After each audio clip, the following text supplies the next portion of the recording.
Qultu summa ayu qala jihadu fi sabilillah. Aku bertanya kepada Nabi, amal apakah yang paling dicintai Allah? Beliau menjawab, berbakti kepada kedua orang tua. Aku bertanya lagi, kemudian apa lagi? Beliau menjawab, jihad di jalan Allah. Para pendengar, pernah pada suatu hari seorang laki-laki menghampiri Rasulullah dan meminta izin untuk berjihad. Beliau bertanya, Hayu walidaka, qala na'am, qala wa fihima wajahid. Apakah kedua orang tuamu masih hidup? Laki-laki itu menjawab, ya. Beliau bersabda, kalau begitu, berjihadlah dengan berbuat baik kepada kedua orang tuamu. Para pendengar, berjihad salah satunya adalah berbuat baik kepada orang tua. Alangkah indahnya bila orang tua kita masih hidup, yang sudah tua, butuh perawatan kita berjihad melalui orang tuanya, orang tua kita. Toh juga akan mendapat pahala seperti berjihad di jalan Allah. Dan Allah berfirman dalam surah Luqman ayat 14. A'udzu billahi minasy syaithanir rajim. Bismillahirrahmanirrahim. ووصينا الإنسان بوالديه حملته أمه وحنا على وحن وفصاله في عامين أن اشكر لي ولوالديك إلي المصير. Aku berlindung kepada Allah dari godaan syaitan yang terkutuk dengan nama Allah yang maha pengasih, maha penyayang. Dan kami perintahkan kepada manusia berbuat baik kepada kedua orang tua, ibu bapaknya. Ibunya telah mengandungnya dalam keadaan lemah yang bertambah-tambah dan menyapihnya dalam 2 tahun. Bersyukurlah kepadaku dan kepada kedua orang ibu bapak. Hanya kepadakulah kembali. Masya Allah. Dari ayat dan hadis ini dapat kita ambil suatu pelajaran bahwa Allah sangat mencintai orang-orang yang berbakti kepada orang tua, sama halnya seperti jihad fisabilillah. Bila orang tua kita masih ada, kita orang yang sangat beruntung.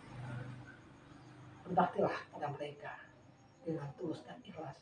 Sayangi mereka, jaga mereka dengan baik, sebagaimana mereka menyayangi kita dan menjaga kita di waktu kita kecil dulu.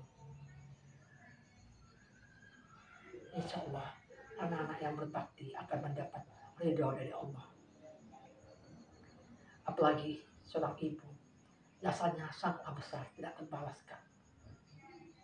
Mulai dari hamil 1, 2, 3 bulan hamil, muntah tidak bisa makan, dan ada yang tidak bisa untuk duduk melihat matahari pun. Mereka enggan karena saking sulitnya hamil. Kemudian setelah besar, dibawa kemana-mana seperti kita. Cobalah kita masukkan kelapa di dalam perut kita bungkus, bagaimana beratnya. Itulah dia membawa anaknya yang sudah 7, 8, 9 bulan, yang besar, kemana pergi membawa perutnya. Tidur susah, duduk susah, berdiri pun susah. Masya Allah, kasihan ibu kita. Kemudian melahirkan berjuang antara hidup dan mati. Setelah itu menyapihnya selama 2 tahun, membesarkannya apabila di saat kita sakit, terutama ibu tidak bisa tidur dan selalu menjaga kita. Sebentar tidur, sebentar bangun, karena mendengar tangis kita. Wajarlah kita berbakti pada mereka. Dan ayah kita yang telah membanting tulang mencari nafkah untuk kehidupan kita lebih baik ke depannya. Yang orang-orang yang berdoa ini pantas kita sayangi dan kita cintai. Bagaimana mereka menyayangi dan mencintai kita waktu kita kecil dulu. Kemudian ada sebuah syair tentang ibu. Jasa ibu pada manusia sangatlah berharga, mengandung, melahirkan dalam derita, mengasuhnya, merawatnya, penuh kesabaran, tengah malam terbangun karena tangisnya. Manusia wajib menghormati ibunya. Jangan sampai menyakiti hatinya.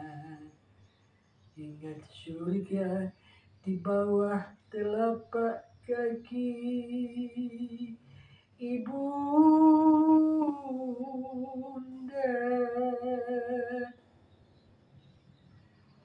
Apa pendengar yang beriman? Dengan berbakti pada kedua orang tua kita, berbakti kepada ibu kita, kita mendapat ridho dari Allah. Karena ridho Allah adalah ridho dari orang tua kita. Alangkah ruginya bila kita tidak mau untuk menggapai atau mendapatkan keridhaan itu. Caranya tentu kita harus berbakti kepada kedua orang tua kita,